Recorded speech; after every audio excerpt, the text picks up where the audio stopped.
Barange dikemasi, ojo ngasih carry. Nek carry wong lek dadak njukuk nang Inggris. Oke lek siap lek iki wis do siap kabeh kok karek gawa esuk. Kira-kira arep mampir nang negara liya sik ora lek dolan-dolan ngono lho. Itung-itung liburan akhir pekan lek. Oh, ditemelu sapa? Iki numpak pesawate tombok-tombok. Iki wong omahe urung tak kirim duit. Jatahe bayar SPP malah tak bayar pesawat kok. Ya wis aku tak balik nang kamar sik aku. Sesuk nek kerinan lek tangi. Siap lek. Loh, iki apa ambune kok badek tenan? Oh, iki sangune saka pake minggu wingi kae lali lek mangan aku. Kira-kira kecut apa ora ya?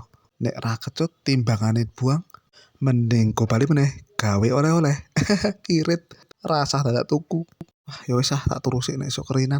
Jane abot ninggal ke Inggris nang piye meneh kahanan.